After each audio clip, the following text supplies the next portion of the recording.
இறையேசுவில் பிரியமான இறை உறவுகளே, இன்றைய இந்த நாளிலே நாங்கள் எல்லோருமே எங்களுக்கெல்லாம் அன்னை ஆகிய புனித அன்னை மரியாளுடைய அமல உற்பவ திருவிழாவை கொண்டாடி மகிழ்கின்றோம். இன்றைய இந்த நாளிலே நாங்கள் எல்லோருமே அன்னை மரியாவோடு பயணித்துக் கொண்டிருக்கின்றோம் என்ற உணர்வுகளோடு நாங்கள் அன்னை மரியா மூலமாக இறைவனிடம் செல்ல நாங்கள் தயாராக வேண்டும். அன்று அன்னை மரியாள் ஆண்டவருக்கு ஆம் என்று சொல்லி தன்னை முழுமையாக இறைவனுக்கு அர்ப்பணம் செய்து இறைவனுடைய மீட்பு திட்டத்திலே தன்னை முழுமையாக பங்காளியாக்கி கொண்டவர்தான் அன்னை மரியா. இதோ ஆண்டவருடைய அடிமை, உமது வார்த்தையின் படியே எனக்கு ஆகட்டும் என்று சொல்லி தன்னுடைய வாழ்க்கை முழுவதையும் இறைவனுக்காக அர்ப்பணித்தார். அந்த அர்ப்பணத்தை நாங்கள் உணர்ந்தவர்களாக, அந்த அர்ப்பணத்திலே நாங்கள் வாழ்பவர்களாக எங்களுடைய வாழ்க்கையையும் நாங்கள் வாழ்ந்து கொண்டிருக்க வேண்டும். ஆண்டவரே, உமக்காக நான் வாழ்கின்றேன். ஆண்டவரே, என்னுடைய வாழ்க்கை உமக்குரியது, உமக்காகவே என்னுடைய வாழ்க்கையை அர்ப்பணிக்கின்றேன் என்ற அந்த வாக்குறுதிகளிலே எங்களுடைய வாழ்க்கையை நாங்கள் பயணமாக்கி கொள்ள வேண்டும். அன்னை மரியாளோடு பயணிப்பது என்பது ஒரு வாழ்க்கையின் மகிழ்ச்சி நிறைந்த ஒரு பயணமாக இருக்கின்றது.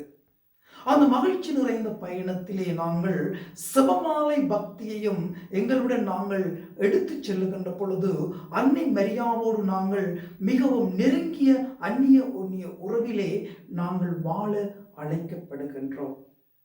அன்னை மரியாள் மூலமாக நாங்கள் இறைவனை சென்றடைகின்றோம் என்ற அந்த அசையாத நம்பிக்கையில் நாங்கள் வாழ்ந்து கொண்டிருக்க வேண்டும்.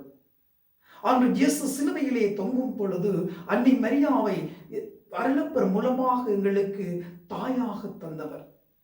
அந்த தாயினுடைய அமல உற்பவ திருவிழாவை கொண்டாடுகிற நாங்கள் எல்லோருமே பாக்கியம் பெற்றவர்கள், வரப்பிரசாதம் பெற்றவர்கள். இன்று நாங்கள் அன்னை மரியாவோடு நாங்கள் பயணிக்கின்றோம் என்று சொல்லி சொன்னால், அன்னை மரியாள் தன்னுடைய வாழ்க்கையிலே வாழ்ந்து காட்டிய பண்புகளை எங்களுடைய வாழ்க்கையிலும் நாங்கள் கொண்டு வாழ அழைக்கப்படுகின்றோம். அன்பு நிறைந்த வாழ்க்கை, அர்ப்பணிப்பு நிறைந்த வாழ்க்கை, தியாகம் நிறைந்த வாழ்க்கை, விட்டு கொடுப்பான வாழ்க்கை, ஒற்றுமையான வாழ்க்கை, எல்லாவற்றிற்கும் மேலாக இறைவனுடைய சித்தத்திற்கு தன்னை முழுமையாக அர்ப்பணித்த வாழ்க்கை. இந்த வாழ்க்கைகளை எங்களுடைய வாழ்க்கையிலே நாங்கள் வாழ்ந்து காட்ட முன்வர வேண்டும்.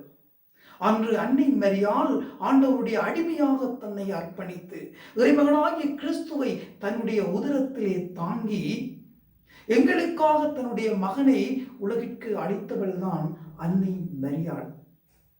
அந்த அன்னை மரியாளுடைய பிள்ளைகளாகிய நாங்கள் அன்னை மரியாவுக்குரிய பண்புகளோடு நாங்கள் வாழுகின்ற பொழுது அன்னையினுடைய வரப்பிரசாதங்களையும் அன்னையினுடைய அற்புதங்களையும் அன்னையினுடைய அருள் வளங்களையும் நாங்கள் எங்களுடைய வாழ்க்கையிலே பெற்று உணர்ந்து சுவைத்து வாழ முடியும்.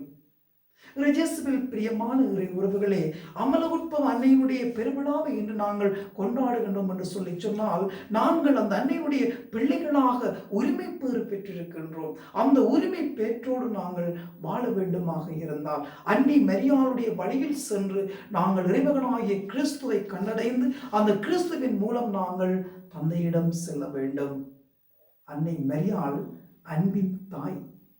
எங்களுடைய குடும்பங்களிலும் சரி, எங்களுடைய தனிப்பட்ட வாழ்க்கையிலும் சரி, அன்னை மரியாள் எங்களுக்கு தாய்க்கு தாயாக இருந்து எங்களை வழிநடத்தி செல்லும் ஒரு அன்னையாக இருக்கின்றார். அந்த அன்னையினுடைய வழியிலே நாங்கள் சென்று அன்னையினுடைய வரப்பிரசாதங்களை அடைந்து இறைவனுக்குரிய பிள்ளைகளாக நாங்கள் மாற்றம் பெற வேண்டும். இயேசுவில் பிரியமான உறவுகளே, நாங்கள் எல்லோருமே கொடுத்து வைத்தவர்கள், வரப்பிரசாதம் பெற்றவர்கள். ஏன் தெரியுமா? ஏனென்றால் நாங்கள் இன்றும் அன்னை மரியாளுடைய பிள்ளைகளாக இந்த உலகத்திலே வாழ்ந்து கொண்டிருக்கின்றோம், கிறிஸ்துவுக்கு சாட்சியம் பகர்வதற்காக. ஆகவேதான் நாங்கள் எல்லோரும் ஆண்டவரிலே முழுமை பெற்று வாழ, கிறிஸ்துவின் வழியிலே செல்ல, கிறிஸ்துவை கண்டடைய, கிறிஸ்துவின் அனுபவங்களை பெற்றுக்கொள்ள அன்னை மரியாள் மூலமாக, அவருடைய செபமாலை பக்தியின் மூலமாக நாங்கள் ஆண்டவரை சென்றடைய இன்றைய இந்த நாளிலே அன்னை மரி மூலமாக நாங்கள் இறைவனிடம் செல்லுவோம். இன்றைய இந்த நாள் அன்னை மரியாளோடு பயணிக்கும் நாளாக அமைய எல்லாம் வல்ல இறைவன் உங்கள் அனைவரையும் நிறைவாக ஆசீர்வதித்து பாதுகாத்து வழி நடத்துவாராக.